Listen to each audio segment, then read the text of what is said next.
Marvin L. Dandy is the founder of Black to Health, which is a holistic counseling firm founded in Washington, D.C. He is a certified addiction counselor through the District of Columbia.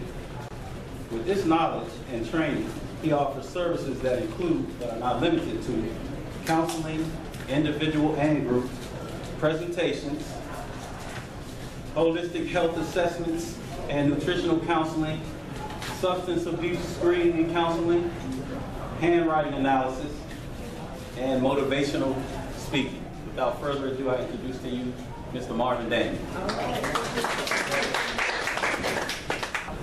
So without further ado, I just want to give you all a better understanding of holistic health. I know y'all have heard the term 100 times. I'm a holistic health practitioner, and this is what I do. I'm a naturopathic doctor, but nobody really goes into detail and explain what that is. And if someone's really treating you for an illness, they really have to address the core issue. And like I said, since I've been in practice, I've noticed that 95% of what I do has been mental health. You picked up the waist for a reason. You have diabetes for a reason. It's not just because it's in your family. It's not because of genetics, it's because your mom ate a lot of cakes. Or if you have high blood pressure, it's because your dad ate a lot of pig feet. Your grandmother ate a lot of chitlins. So it's generational as far as your eating habits. So when do you change the cycle? So it's not just about, you know, the conventional doctors telling you the reason why you're going to have you predisposed to diabetes is because your family habits. No, it's because of your eating habits. You have to change it.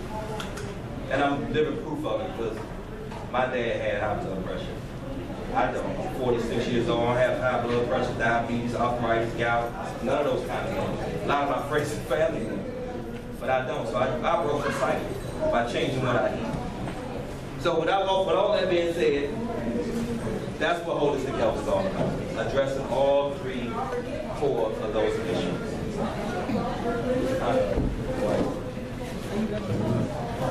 So the question was, am I a vegetarian? No, I'm not a vegetarian. Actually, I'm a vegan.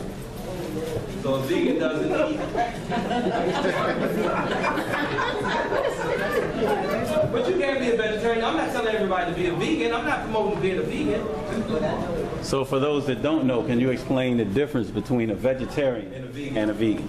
Okay, so a vegetarian is kind of, I can give you the technical term or I can give you the loose term that everybody uses. The loose term everybody uses is vegetarian. They eat fish or cheese, eggs, and milk.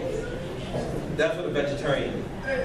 Then you have another term, a term that we say is a pescatarian. Pesca means fish in Italian, meaning you just eat fish and vegetables. So you can be a pescatarian. Then a vegetarian, some vegetarians eat cheese, eggs, and milk.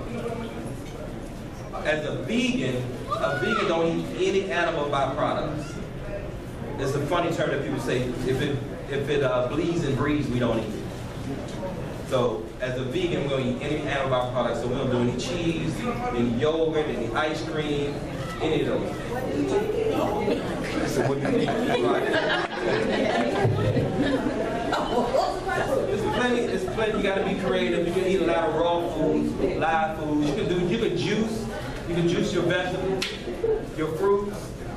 You can do all those things. You can eat all your kale, your green leafy vegetables, your kale. Like my parents used to always, not my parents, my grandparents used to let us, and I didn't understand when I was a kid, I used to have to drink it. I was a kid going out to South Carolina, that we used to have to drink the collard green juice. I never understood that. Yeah, I never understood that. So now here I am juicing. But back then we had to do it, and Grandma said it was for some kind of health reasons. I didn't understand it back then, but we had to do that. So those kind of things that I still do. I still juice. I still eat my fruits and vegetables. I still do my, I do a little soy. I do a little tofu. Not a whole lot, because it's high in estrogen. And that also offsets the male. It's somewhat can feminize the male and make the woman more masculine. So you gotta be careful with a lot of soy and tofu. But for the most part, fruits and vegetables, beans, rice, that's where you get your protein from. Protein is a little overrated though. You ever look at people, they eat a lot of protein, it causes you to lose your hair. So you want to stay away from a lot of protein. It causes hair loss. Hair loss. It causes hair loss. And they have now, they make coconut cheese. So that's pretty good. It don't sound good, I'm telling you, it tastes it.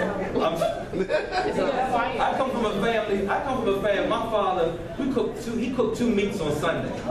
And he cooked all during the week. So I ate chitlins, pig feet, hog maw, potato salad, collard greens, cornbread. So I have a taste bud that's out of this world. So you have to know how to, you got to trick me into eating.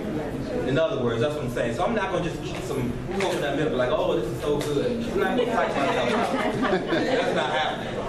You know, so the food has to be seasoned well in order for me to buy it. So.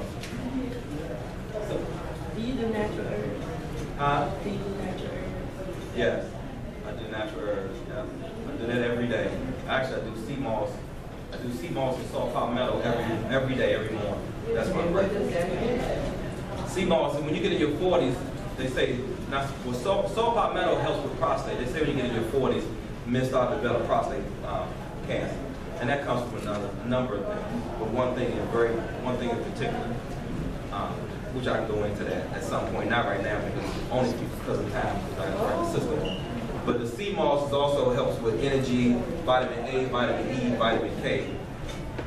These are some natural herbs that Brother Daku created a community garden outside that he has. That you can eat the natural herbs just in its natural state, just like that. That it helps you. It gives you energy. You want to eat food that gives you energy, that gives you life. You want anything that's dead. Because if you eat something that's dead, what you think it's going to do to you when it gets in your body? So you got to be careful about what you eat. You got to make sure your food is still alive and have energy. That looks like kale, and very good. Kale and what else? This one is kale. I don't know if you recognize its shape. These are collards. These are kale. These are curled leaf kales. There are different types of kales. And these are for mint plants. So when we get a chance, just come up and rub them. They smell so good. Yeah, you can eat the leaves right off the plant. Yeah, when you get a chance, come up and break you off a piece. No, honestly, for real, he's not kidding you, but this is where actual mint comes from. You can eat it just like this. And it's stronger than any mint you probably can ever eat. This is the real deal.